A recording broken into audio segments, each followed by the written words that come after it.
कर्ण को शाप। अपनी कुमार अवस्था से ही कर्ण की रुचि अपने पिता अधिरथ के समान रथ चलाने की बजाय युद्धकला में अधिक थी। कर्ण और उसके पिता अधिरथ आचार्य द्रोणाचार्य से मिले, जो कि उस समय युद्धकला के सर्वश्रेष्ठ आचार्यों में से एक थे। द्रोणाचार्य उस समय कुरु राजकुमारों को शिक्षा दिया करते थे।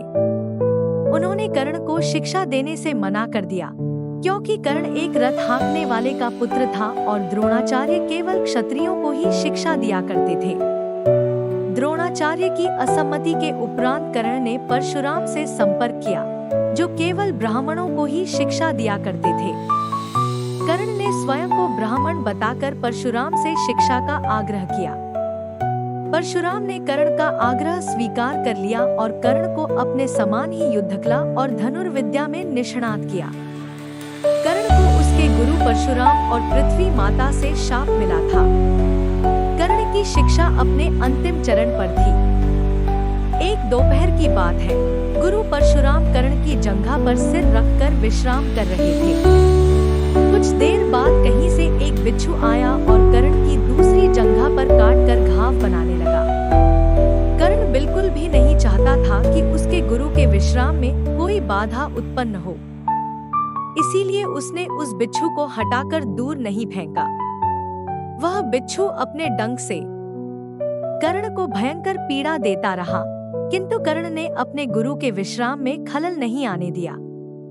कुछ देर बाद जब गुरु परशुराम की निद्रा टूटी और उन्होंने देखा कि कर्ण की जांघ से बहुत रक्त बह रहा है, उन्होंने कहा कि केवल किसी क्षत्रिय में ही इतनी सहनशीलता हो सकती है कि वह बिच्छू का डंक सह ले, ना कि किसी ब्राह्मण में।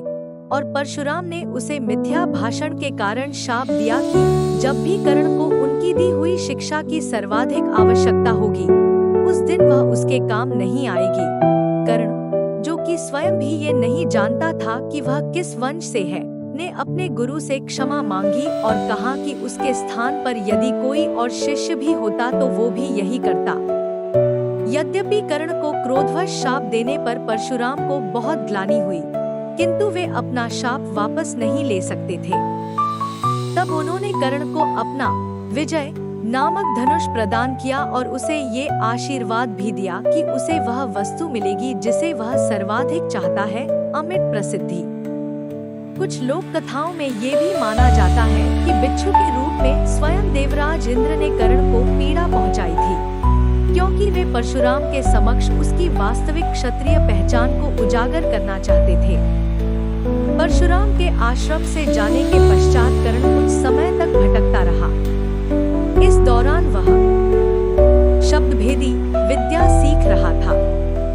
अभ्यास के दौरान उसने एक गाय के बछड़े को कोई वन्य पशु समझ लिया और उस पर शब्दभेदी बाण चला दिया और बछड़ा मारा गया।